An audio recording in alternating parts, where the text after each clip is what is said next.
Welcome back to Void of Fears.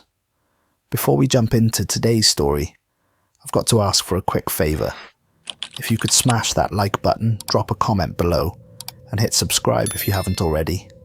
It seriously makes a huge difference. YouTube's algorithm loves that stuff, and it pushes my videos to new viewers who might dig these stories too. I really appreciate every single one of you who takes the time to do that. It means the world to me and helps keep this channel growing. Alright, enough of me rambling. Let's dive into today's story. The first thing you need to understand about Antarctica is that it's not just cold. Cold is what you feel when you step outside in winter without a jacket. Antarctica is something else entirely. It's a place where your breath freezes before it leaves your mouth, where exposed skin dies in under a minute, where the wind doesn't just push you, it erases you.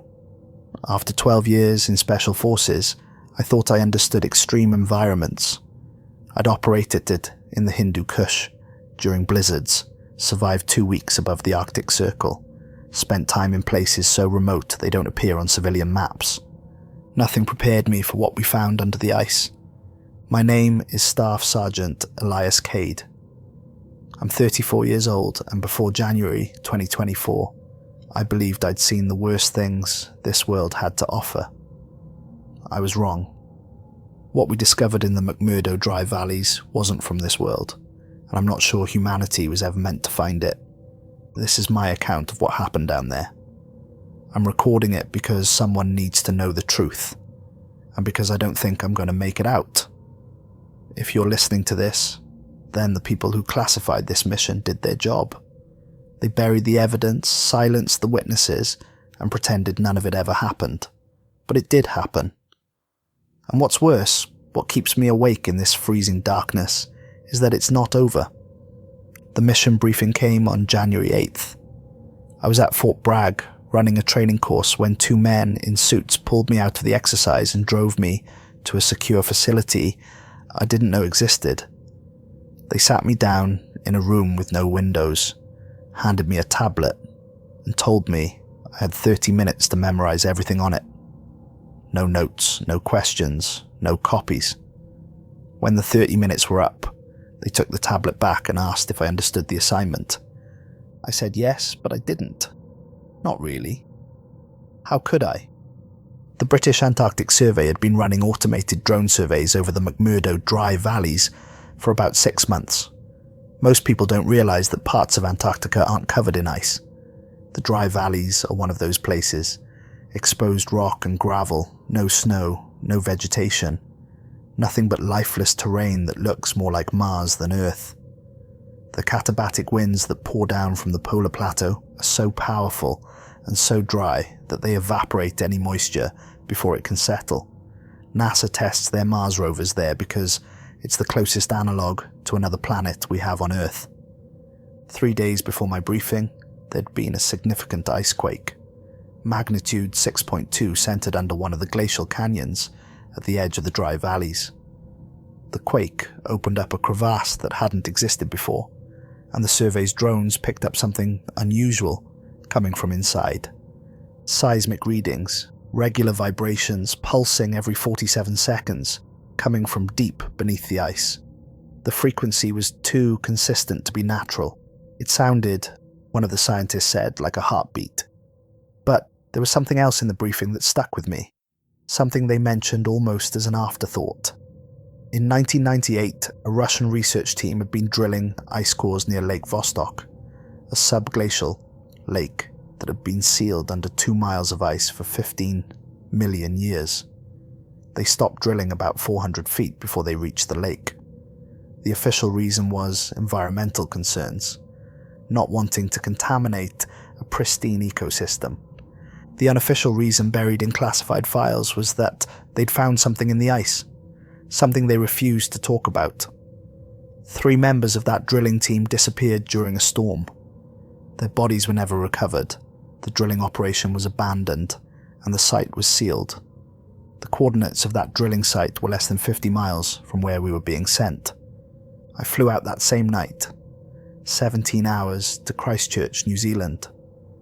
Then another 5 on a military transport to McMurdo Station, the largest research base in Antarctica.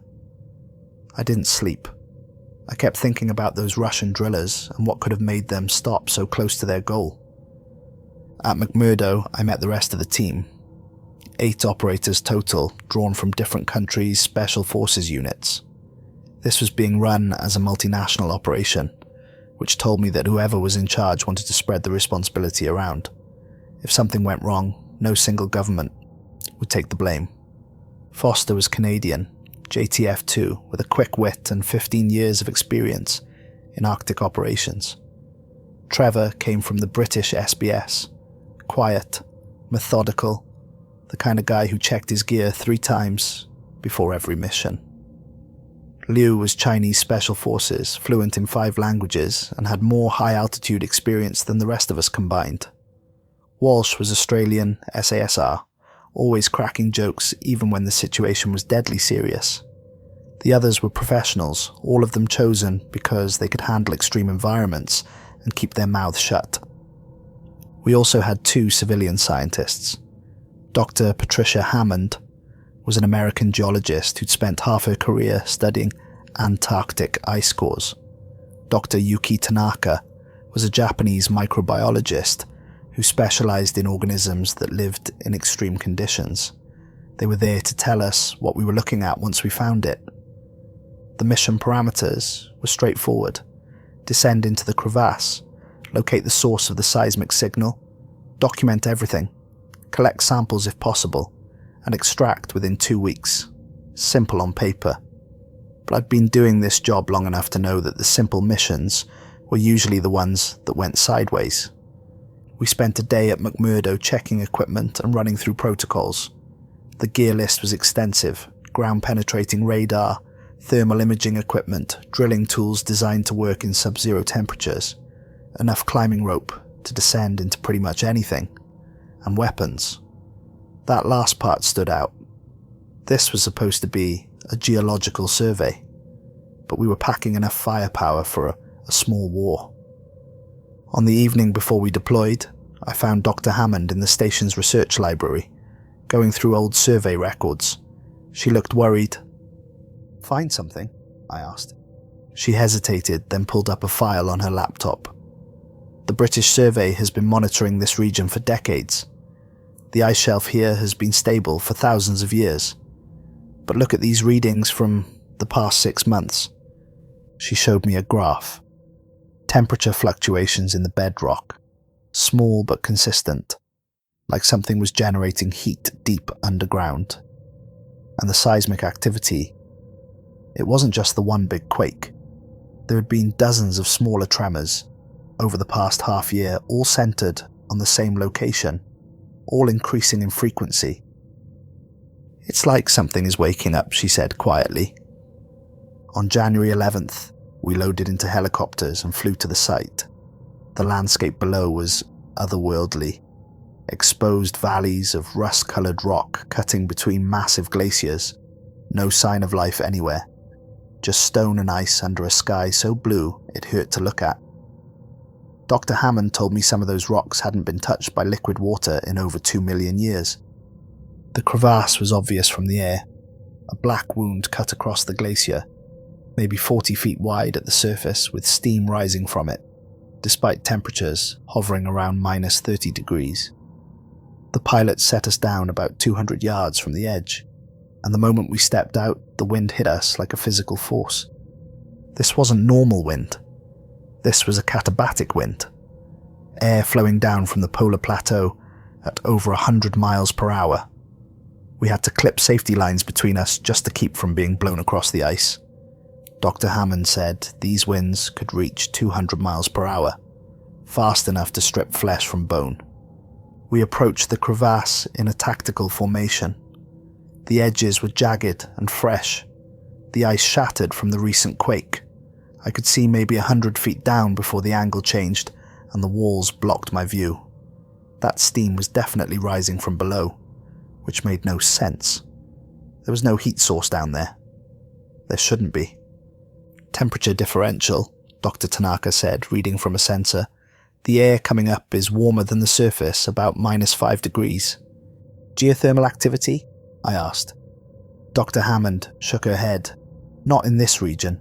The bedrock here is geologically stable. No volcanic activity, no hot springs, nothing that would generate heat. But there was something else. Dr. Tanaka was running additional scans on the air samples. I'm picking up organic compounds. Trace amounts, but definitely there. Hydrocarbons, amino acids, other complex molecules. These shouldn't exist in this environment. What produces those compounds? Foster asked. Dr. Tanaka looked at him. Living things? We rigged the descent. Trevor and Lou went first, both experienced climbers. They rappelled into the crevasse while the rest of us managed the lines and watched their helmet camera feeds. The descent took about 20 minutes. The crevasse walls were smooth, almost polished, which Dr. Hammond said was unusual. Most ice fractures are rough and irregular. This looked like it had been carved deliberately, the surface bearing marks that were too regular to be natural. About 150 feet down, the crevasse opened into a larger chamber. "I've got a floor," Trevor's voice crackled over the radio. "Some kind of cavern. It's big, really big." When I finally reached the bottom and unclipped from the rope, I understood what he meant. The cavern was enormous. The ceiling arched at least 100 feet overhead, and the space extended in multiple directions. Tunnels branched off into darkness, some large enough to drive a truck through, others barely wide enough to squeeze through sideways. But it was the ice itself that stopped you in your tracks. The walls were layered in shades of blue, from pale turquoise to deep midnight. The layers represented millions of years of compression, Dr. Hammond explained. Some of the deepest ice could be 3 million years old, older than human civilization, older than our species. The floor was relatively flat and smooth. Mineral deposits had created formations throughout the cavern, frozen pillars and hanging structures that caught our lights and threw them back in every direction. The whole space felt like a cathedral, ancient and silent and waiting. But there was something else. Carved into the walls, barely visible under layers of frost, were symbols. Not natural formations, deliberate carvings, worn smooth by time, but still recognizable. They ran along the walls in lines, like text, like someone had written something here and wanted it preserved. "Are you seeing this?" Dr. Hammond asked, her voice filled with awe. She was already photographing the symbols. "This is incredible. These markings are clearly artificial, clearly intentional." "Can you read them?" I asked. "Not yet, but they're similar to other ancient writing systems I've studied. Give me time." "Oxygen is elevated," Lou reported, checking his monitor. 23%. That's higher than surface normal. Dr. Tanaka ran a more detailed scan. "I'm picking up bacterial spores in the air. Ancient ones, probably released when the ice cracked. These organisms had been dormant for thousands of years. But there's something else." She adjusted her equipment, frowning. "I'm detecting trace amounts of methane and other gases. The signature suggests decomposition, but that's impossible. Nothing living could survive down here." We set up base camp in the center of the main cavern. Tents, equipment, portable heaters, everything we'd need for an extended stay. The plan was to use this as our hub and explore the tunnel system in teams. I was helping Walsh secure one of the equipment cases when he called out, "Hey boss, you need to see this." I followed him to the far end of the cavern, where the ice wall curved upward. My headlamp swept across the surface, and then I saw it. Frozen in the wall, about 20 feet up, was something that shouldn't exist. It was huge, at least 9 feet tall, maybe more. Wings spread out from its back, each one spanning more than 20 feet. The skeleton was perfectly preserved, every bone still articulated, still in position, like it had been flash-frozen mid-flight and then sealed in the ice. "What am I looking at?" Foster asked, coming up beside me. I didn't have an answer. The skull was humanoid, but wrong. Too long, proportions that didn't match anything I'd ever seen. The limbs were elongated, joints bending at angles that made my brain hurt to process.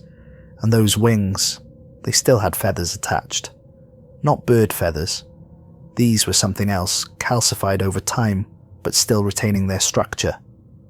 In the beam of my headlamp, they had an almost metallic sheen. Dr. Hammond was already setting up lights for a better view. "This is impossible," she kept saying. "This doesn't exist in any fossil record." "What is it?" I asked. "I don't know. Based on the ice layers around it, this has been here for at least 30,000 years. Maybe longer. But nothing like this has ever been documented. The skeletal structure doesn't match any known species, living or extinct." Dr. Tanaka was examining the wings with an expression of awe and confusion. "These aren't bird wings. The bone structure is completely different. And the feathers, they're made of something I've never seen before. Some kind of organic mineral hybrid. The cellular structure suggests they could have been hollow, possibly filled with gas for lift, but the material itself is incredibly dense." That's when I noticed the restraints. Heavy iron chains wrapped around the creature's torso, arms, and legs. The metal was corroded, covered in rust and mineral deposits, but still intact. Multiple chains crisscrossing the body, secured with massive locks. But it wasn't just the chains. There were iron spikes driven through its wings, pinning them in place. Someone hadn't just restrained this thing. They'd made absolutely sure it could never fly again. "Someone chained it up," I said, "and they wanted it to stay that way." Trevor had climbed closer for a better look. "This level of iron working shouldn't exist 30,000 years ago. Modern humans were barely using fire at that point, let alone forging metal like this. These chains aren't crude either. Look at the links, they're uniform, precision made."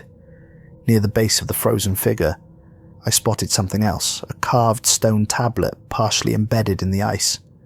Black basalt, maybe 3 feet tall, covered in symbols cut deep into the surface. More of those same markings we'd seen on the walls, but these were more elaborate, more detailed. "Can you read that?" I asked Dr. Hammond. She took several photographs, her hands trembling slightly. "These symbols are definitely proto-cuneiform, similar to early Sumerian writing, but there are elements here I don't recognize, characters that don't appear in any known writing system. It's like someone was trying to write something so important, they used multiple languages to make sure it would be understood." Walsh had his sample kit out and was approaching the wing with a small pick. "Command's going to want physical proof." "Wait," I started to say, but Walsh had already chipped off a small piece of calcified feather. He held it up, examining it in his light. For a moment, nothing happened. The cavern remained silent. Walsh grinned and sealed the fragment in a sample bag. "See? No harm done." Then I heard it, a sound so faint I almost missed it. Like ice cracking, but not from the walls or ceiling. It was coming from the frozen figure itself. Hairline fractures spreading across the ice that encased it, so thin they were almost invisible. "Did anyone else hear that?" I asked. Everyone had. We stood there in silence, watching the figure, waiting for something else to happen. Nothing did. After a few minutes, Trevor suggested it was just the natural expansion and contraction of ice, and we tried to convince ourselves he was right. We spent the rest of the day setting up equipment and documenting the find. The ground-penetrating radar showed that the tunnel system was extensive, miles of passages, following what Dr. Hammond thought were ancient subglacial river channels. Before the ice sheet covered this region, water had carved a labyrinth through the bedrock. But there was something strange about the tunnel layout. It wasn't random. The passages formed a pattern, radiating outward from the main cavern, like spokes on a wheel. And at the end of each spoke, the radar showed what looked like smaller chambers. 7 tunnels, 7 chambers, all equidistant from the center. "This was built," Dr. Hammond said, staring at the radar display. "This entire complex was deliberately constructed. The main cavern, the tunnels, everything. This isn't a natural formation." "Built by who?" Foster asked. There's no civilization old enough to have done this. Dr. Hammond didn't have an answer. That night, we settled into our tents. The temperature inside the cavern held steady around -10 degrees, which felt almost warm compared to the surface. I assigned watch rotations, 2 people awake at all times, and tried to get some rest. I was reviewing the day's footage on my tablet when I heard Walsh coughing. It was about 10:30 in the evening, though time felt meaningless in the constant twilight of our portable lights. The coughing got worse, a deep, wet sound that didn't seem right. I went to check on him. He was sitting up in his tent, looking pale. "Just the dry air," he said. "My throat's raw." An hour later, he was coughing up blood. Not much at first, just flecks on his hand. But then, more and more. Dr. Tanaka examined him and found his gums bleeding, his teeth loose in their sockets. "This looks like scurvy," she said, confused. "But that's impossible. We've only been here for 12 hours. Scurvy takes weeks to develop." But it wasn't just scurvy. Walsh's fingernails were turning black, his skin taking on a grey pallor. His body temperature was dropping despite being in a heated tent, wrapped in thermal blankets. By midnight, Walsh was in bad shape. His body temperature had dropped to 94 degrees. He was shivering violently, and when he coughed, what came up wasn't just blood. Black crystals, small, maybe the size of rice grains, formed from his frozen blood. Dr. Tanaka collected samples, but she had no explanation. Human blood doesn't crystallize like that, not at these temperatures, not while the person is still alive.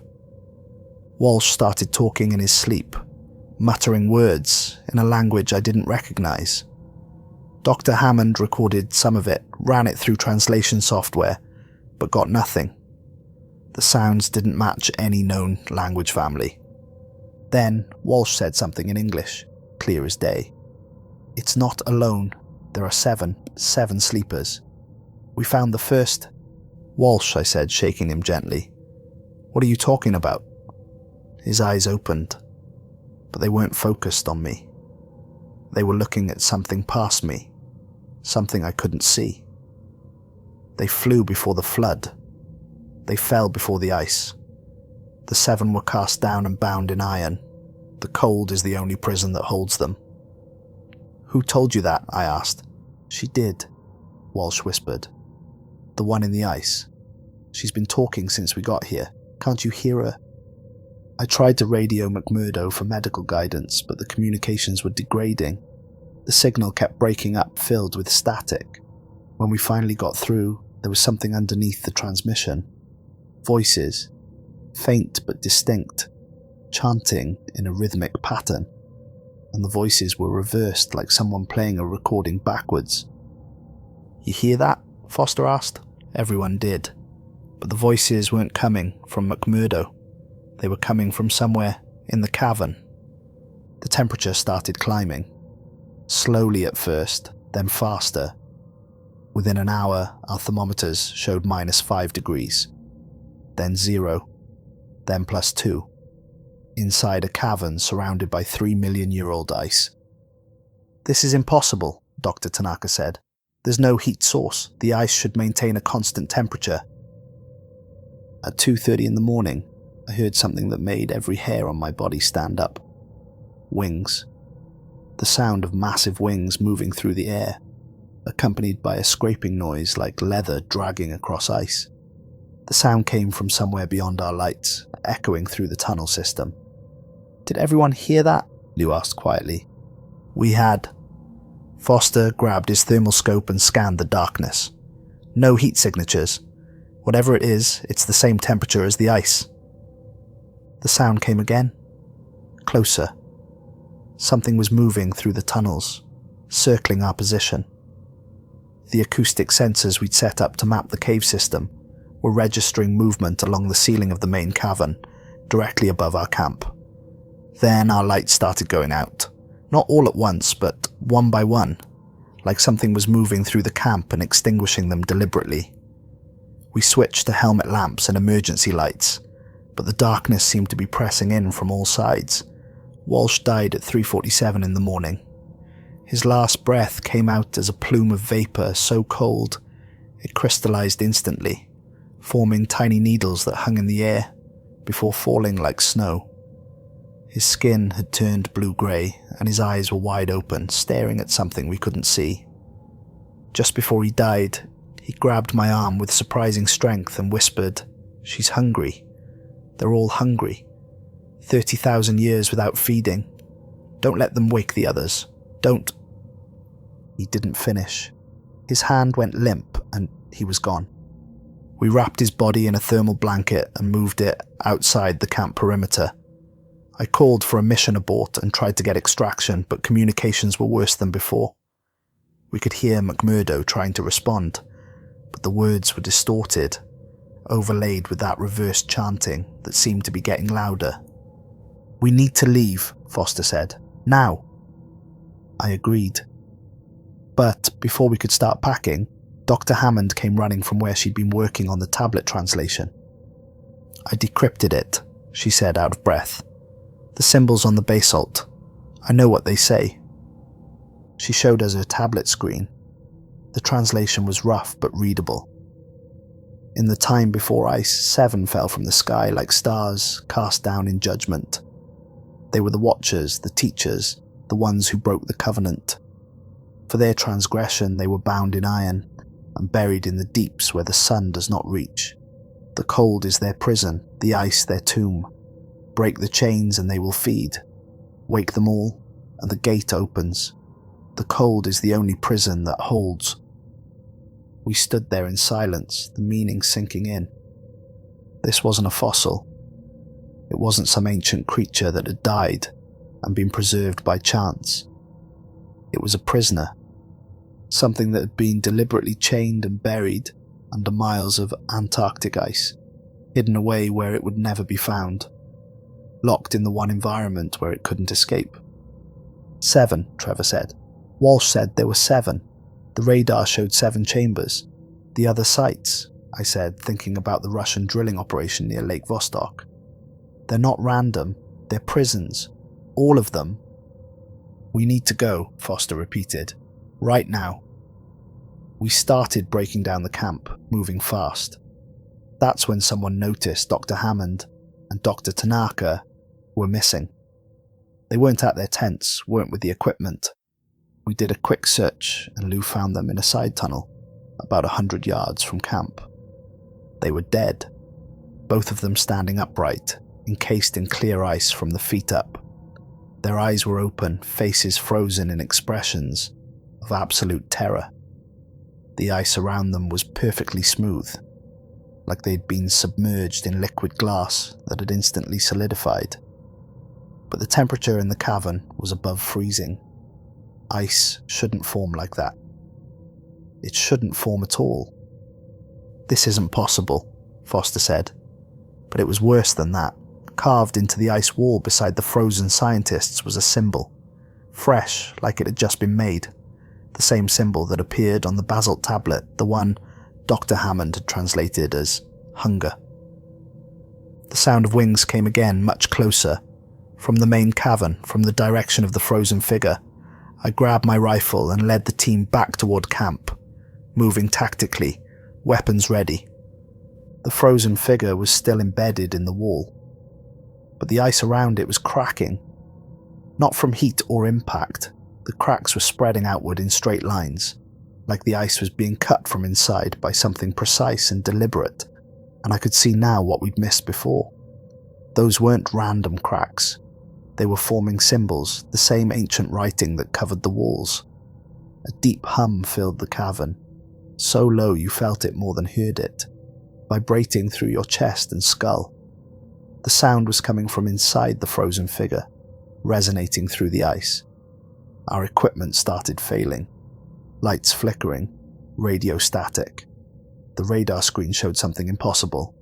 Multiple heat signatures appearing in the 7 chambers at the ends of the tunnels. 7 signatures. 7 locations.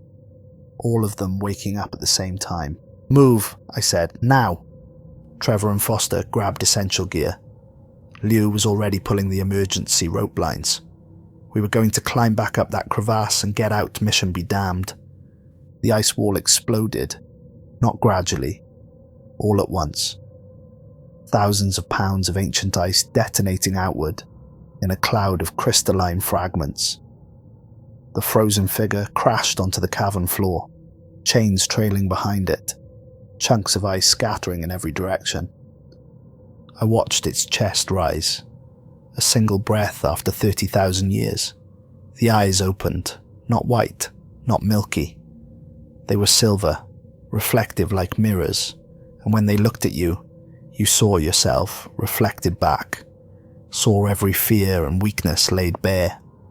The wings unfolded with sounds like shattering glass, calcified feathers breaking into razor-sharp fragments that sliced through equipment and ice. But underneath the calcified exterior, new feathers were emerging, dark, iridescent, moving with a life of their own. The iron chains began to snap, one by one, each breaking, with a sound like a gunshot echoing through the cavern. Where the chains fell away, I could see its skin, grey and preserved, but beginning to change. Colour returning, muscles flexing after millennia of stillness. Steam rose from its body as warmth returned to frozen flesh. A blast of air erupted from its chest cavity. The temperature plummeted so fast the moisture crystallized instantly. Our lights went out one by one, frost forming over the bulbs. Emergency chemical lights activated, bathing everything in red. The creature rose, unfolding, limbs extending, joints moving, with wet sounds.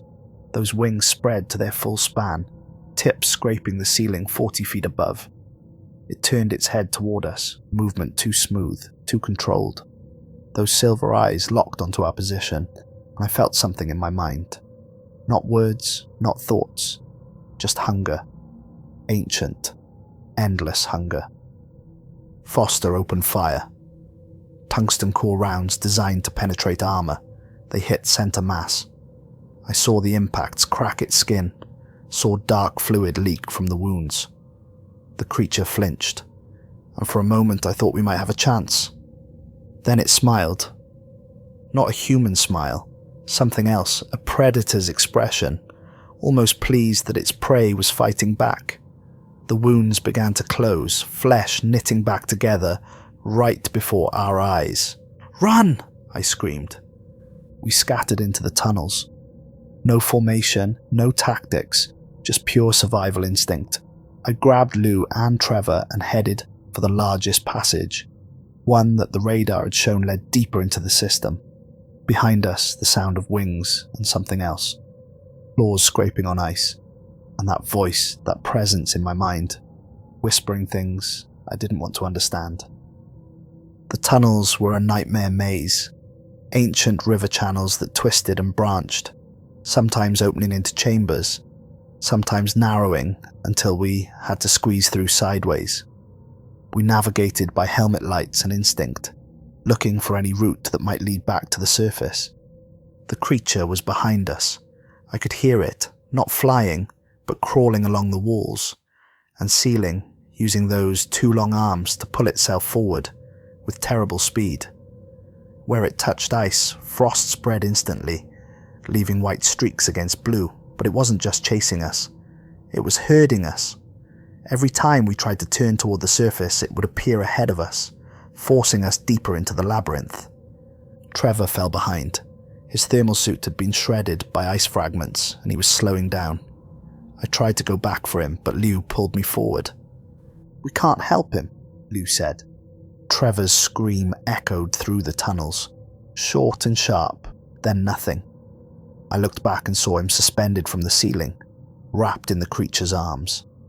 Ice was spreading across his body from where it touched him. His eyes met mine for just a second before frost clouded them over. We kept running. The tunnels branched endlessly, creating a three-dimensional maze. Our GPS units were malfunctioning, showing impossible readings, and I realized something that made my blood run cold.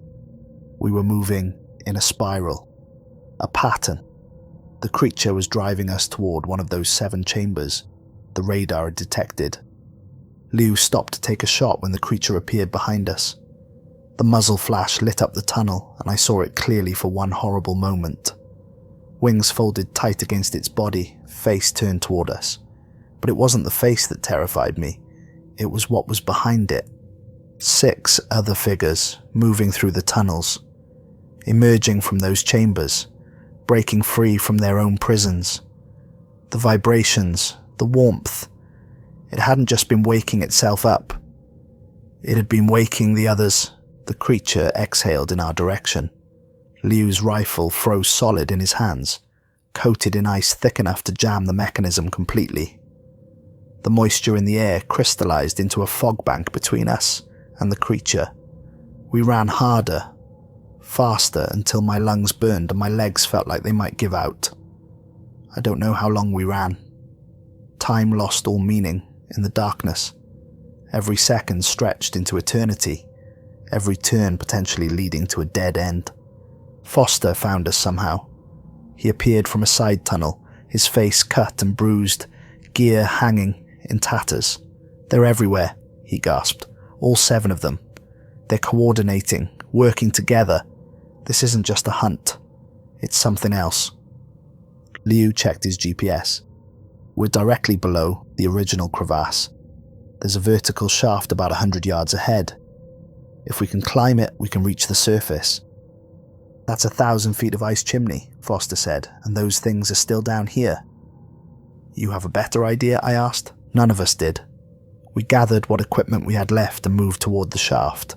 The passage opened into a natural chamber with a ceiling that extended up into darkness. Our lights couldn't reach the top. That's when Liu screamed. I spun around and saw him being dragged backward into a side tunnel. Something had grabbed his leg, something I hadn't heard or seen approach. I lunged forward and grabbed his arms, trying to pull him back. For a moment we were locked in a brutal tug of war. Liu screaming, me pulling with everything I had. Then I saw what had him. Not the creature we'd seen break free. A different one, smaller but just as terrible. Its face was more human somehow, which made it worse. Like someone had taken a person and twisted them into something else. It looked at me with those silver eyes, and I heard its voice in my mind. Not words. Images. Memories. I saw cities that predated everything we knew. Saw beings like this teaching humans things they weren't meant to know. Saw them being judged and sentenced, cast down from somewhere high above. Saw them buried in 7 prisons across the ice, bound in iron, left to sleep forever, except forever had ended. We'd broken the first seal, and that had weakened all the others. The creature pulled. Liu's leg broke with a sound I'll never forget. He shrieked, and the creature dragged him into the darkness. His screams echoed for a long time before they stopped. Foster and I stared at each other. 8 operators and 2 scientists had entered this cavern. Now there were 2 of us left. "We have to seal it," I said. "What?" I was already pulling breaching charges from my vest. "We collapse this section. We bury them under so much ice they can't get out. It's the only way." "That's suicide," Foster said. "If we bring the ceiling down, we'll never get out." "Look around, Foster. We're not getting out anyway. But maybe we can stop this. Maybe we can make sure they stay buried." Foster looked at me for a long moment. Then he started pulling his own charges. "How do we do this?" I studied the chamber. The ceiling was supported by natural ice pillars, pressure points where the glacier's weight bore down.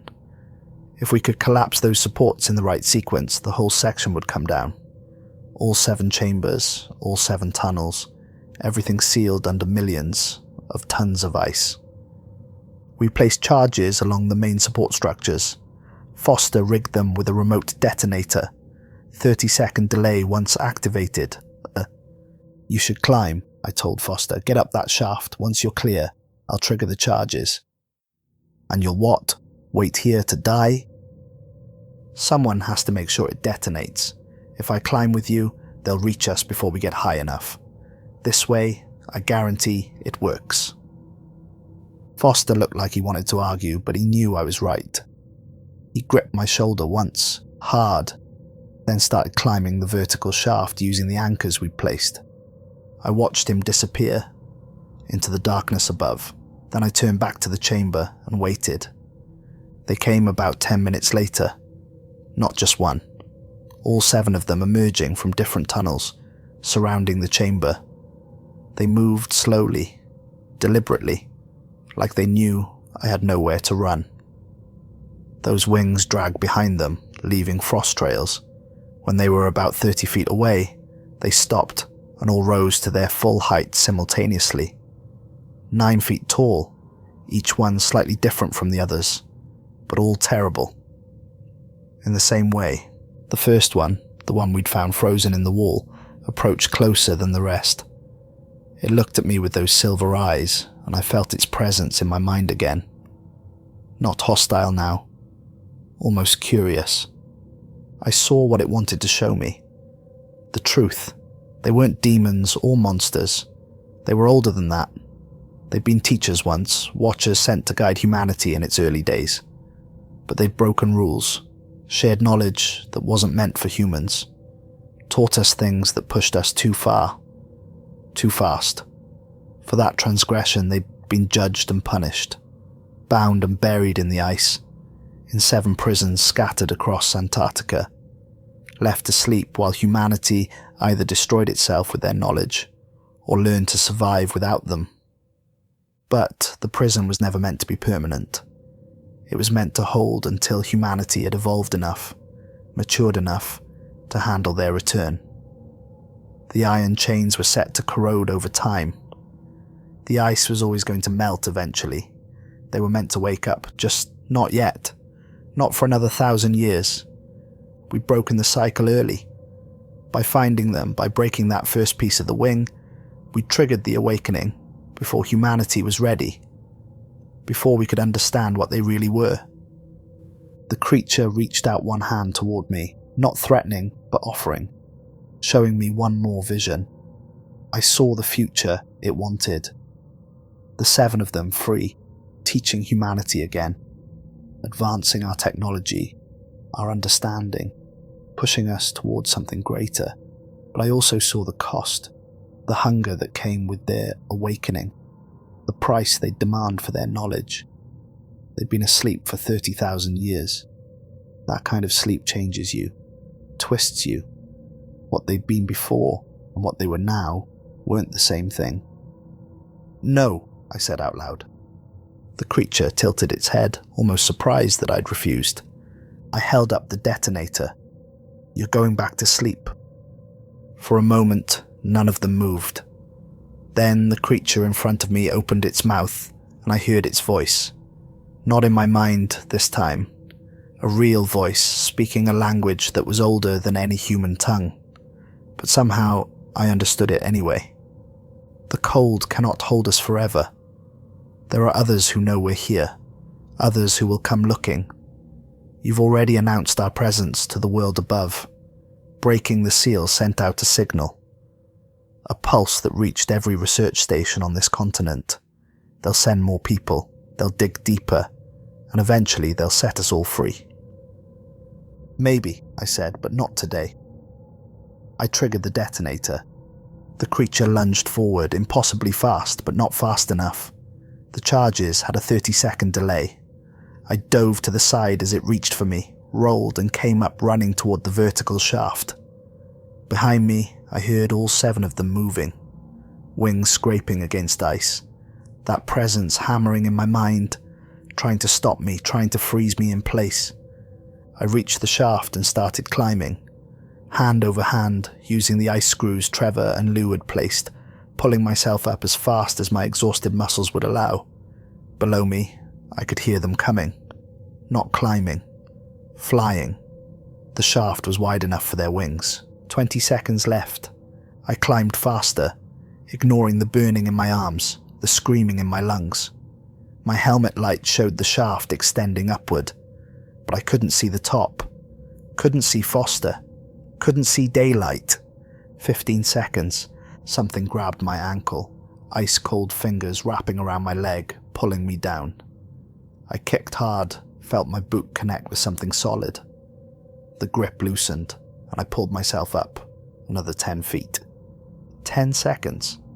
I could hear them below me, all 7 of them in the shaft now, climbing and flying, working together to reach me before the charges blew. That presence in my mind was stronger now, all of them pushing at once, trying to overwhelm me, make me stop. 5 seconds, I saw Foster above me, silhouetted against the circle of light, the surface. He was screaming something I couldn't hear, reaching down toward me. 3 seconds. I jumped, grabbed his hand, and he pulled with everything he had. The charges detonated. The world became sound and violence. The support pillars exploded deep below, sending shockwaves through the entire ice structure. The shaft collapsed from the bottom up, the walls grinding inward, crushing everything in their path. I felt the blast wave hit me, felt myself being lifted and thrown upward by the force of the explosion. Foster and I tumbled out onto the glacier surface, rolling across ice as the crevasse behind us imploded. The ground shook, the entire region groaning as millions of tons of ice shifted and settled. A cloud of ice crystals and debris erupted from the crevasse opening, shooting 100 feet into the air before falling back down in a glittering cascade. Then, gradually, the shaking stopped. The crevasse was gone, filled in by the collapse. Where there had been an opening large enough to drive a truck through, there was now just a smooth depression in the ice, already being covered by wind-blown snow. Foster and I lay there on the ice, gasping for breath, not quite believing we were alive. The katabatic wind was howling around us, the temperature somewhere around -40, but it felt warm compared to what we'd just escaped. "Did we get them?" Foster asked, his voice barely audible over the wind. I looked at the collapsed crevasse, listened for any sound of movement beneath the ice, felt for any presence in my mind. Nothing. Just the wind and the silence of Antarctica. "I think so," I said, "for now." We activated our emergency beacon and waited for extraction. The helicopter arrived 3 hours later. The pilots shocked to find only 2 of us alive. We told them there had been an accident, an unexpected cave-in that trapped the others. We didn't mention what we'd found, didn't talk about the 7 chambers, or the creatures that had been imprisoned there. They flew us back to McMurdo Station, where we were immediately quarantined and debriefed by people in suits who didn't tell us their names or which agency they worked for. They took our gear, our cameras, our equipment, took everything except our memories. Foster and I were separated. I never saw him again. They told me he'd been transferred to a facility in the States for psychological evaluation. I don't know if that's true. I don't know if he's even alive. They kept me at McMurdo for 2 weeks, asking the same questions over and over, trying to find holes in my story. Eventually, they seemed satisfied. They gave me papers to sign, documents that said everything that happened was classified at the highest level, that if I ever talked about it, I'd spend the rest of my life in a military prison. I signed. What choice did I have? They sent me home in March, back to Fort Bragg, back to my regular duties like nothing had happened. But something did happen, and I can't forget it. Because here's the thing that keeps me awake at night, the thing I need someone to know. We didn't seal all 7 chambers. We collapsed the main cavern and the tunnel system we'd explored. But the radar had shown 7 separate sites, 7 distinct locations where the creatures were imprisoned. We only destroyed 1. And that creature, the first one we found, it told me the truth. Breaking the seal sent out a signal. Every research station in Antarctica would have detected it. Right now, there are scientists studying those readings, trying to figure out what caused such a massive seismic event in a supposedly stable region. Eventually, someone's going to go looking, they're going to find another site, another prison, and they're going to do exactly what we did. I've tried to warn people, sent anonymous reports to Antarctic research organizations, tried to raise alarms through unofficial channels. But no one listens. Or if they do listen, they think I'm crazy. A soldier who cracked under pressure, who invented a story to cope with losing his team. Maybe I'm crazy. Maybe none of it happened the way I remember. Maybe my mind invented the whole thing to make sense of a tragedy I couldn't process. But I don't think so, because 3 weeks ago I saw a news report. A Russian research team near Lake Vostok detected unusual seismic activity. They're planning an expedition to investigate. The coordinates they mentioned were less than 50 miles from where the original Russian drilling team disappeared in 1998. One of the 7 sites. They're going to find it, and when they do, they're going to break the seal, just like we did. They're going to wake up another one, and then another, and another, until all 7 are free. I've tried to stop it. God knows I've tried, but I'm just one person, and this is bigger than me. Bigger than any of us. Those creatures have been waiting for 30,000 years. They're patient. They can wait a little longer, but not much longer. I'm recording this from a motel room in Christchurch, New Zealand. I flew here 2 days ago using what little money I had left. Tomorrow, I'm getting on a supply flight back to McMurdo Station. I told them I'm a freelance journalist doing a story on climate change research. They believed me. I'm going back to the site, back to the collapsed crevasse, because I need to know if we really sealed it or if we just slowed them down. I need to know if there's any chance we can stop what's coming. I don't expect to come back from this trip. I'm not trained for solo Antarctic operations, and I don't have the equipment I'd need to survive long term. But I have to try. I have to do something. This recording is my insurance policy. If I don't come back, if something happens to me out there, then at least someone will know the truth. Someone will know what's buried under the ice and what's waiting to wake up. To whoever finds this, don't go looking for the other sites. Don't try to excavate them or study them or understand them. Leave them buried. Let the ice keep its secrets. Because some things are imprisoned for a reason. Some knowledge isn't meant to be found. The cold is the only prison that holds them. Remember that. I'm leaving this recording with a friend here in Christchurch. I've asked him to release it if I don't return within 2 months. If you're listening to this, then I didn't make it back. Which means one of 2 things. Either I'm dead and buried under the Antarctic ice, or I'm still down there, still trying to stop them. Either way, you need to know what I learned in those final moments before the charges detonated. That last vision the creature showed me. It wasn't just about the 7 sites in Antarctica. Those were the primary prisons, yes, but there are others, scattered across the planet in the coldest, most remote places. Siberia, the Canadian Arctic, the deep ocean trenches where the water is just above freezing. The 7 in Antarctica were just the beginning. The teachers, the first wave. But there are more, dozens more, hundreds maybe. All of them buried, all of them waiting, all of them connected by some kind of network we don't understand.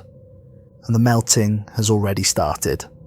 Climate change, global warming, whatever you want to call it. It's not just an environmental crisis. It's a countdown. Every degree, the planet warms. Every glacier that retreats, every ice shelf that collapses, brings them closer to freedom. They don't have to escape their prisons anymore. We're melting their prisons for them. I keep thinking about what that creature said. The cold cannot hold us forever. It wasn't a threat. It was a fact. A simple statement of truth. The planet is warming. The ice is melting. Time is on their side. In 100 years, maybe less, Antarctica won't be covered in ice anymore. The dry valleys will expand. The glaciers will retreat. And all those buried prisons will be exposed, unless we stop it. Unless we find a way to keep the ice frozen, to maintain the cold that's the only thing holding them. But how do you do that? How do you stop climate change fast enough to keep ancient beings imprisoned under melting ice? How do you convince the world that the ice isn't just important for sea levels and polar bears, but because it's literally the only thing standing between humanity and something we're not ready to face. You can't. No one would believe you. I barely believe it myself, and I was there. I saw them. I felt their presence in my mind. So that's why I'm going back, not to fight them. I can't fight them, but maybe I can learn more. Maybe I can find out where the other sites are, get exact coordinates, leave some kind of warning for whoever comes after me. Maybe I can buy humanity a little more time to prepare for what's coming. Or maybe I'll just die alone on the ice, another casualty of a mission that was doomed from the start. Either way, this is where my story ends. If you're listening to this, if someone released this recording because I didn't come back, then please, I'm begging you, take this seriously. Don't dismiss it as the ravings of a traumatized soldier. Don't file it away as just another conspiracy theory. What we found under the ice is real. The 7 sleepers are real, and they're waking up. The cold is the only prison that holds them, and the cold is melting. God help us all. This is Staff Sergeant Elias Kade, signing off January 14th, 2024. If you're hearing this, I'm already gone, but they're still out there, under the ice, waiting, always waiting. The recording ends there. 3 months later, a rescue team found Elias Kade's body in a crevasse 15 miles from the original collapse site. He was frozen solid, had been for weeks. His equipment was scattered around him, his emergency beacon disabled. The official cause of death was listed as exposure and hypothermia, but there were details that didn't make it into the official report, details that were classified immediately and buried in files that will never be declassified. His eyes were open, frozen in an expression of terror. His hands were clutching something, a small black fragment that looked like stone, but wasn't stone. It was warm to the touch despite being buried in ice. When they tried to remove it from his frozen grip, it crumbled to dust, and carved into the ice wall above his body was a symbol. The same symbol that had been found beside the frozen scientists in the cavern, the one that meant hunger. Below it, someone had carved words in English, fresh marks made shortly before Kade died. The rescue team photographed them before the wind erased them. The words said, "I was wrong, there aren't 7, there are 7 times 7, 49 sites, all of them waking. I found the map, God forgive me, I found the map." No map was recovered from the site. If Elias Kade found something that showed the location of 49 separate prison sites across the coldest regions of Earth, it's either still buried under the ice or was taken by someone who got there before the rescue team. In the months following Kade's death, there have been 17 unexplained seismic events recorded across Antarctica, each one centered on a different location, each one followed by a spike in temperature readings that scientists can't explain.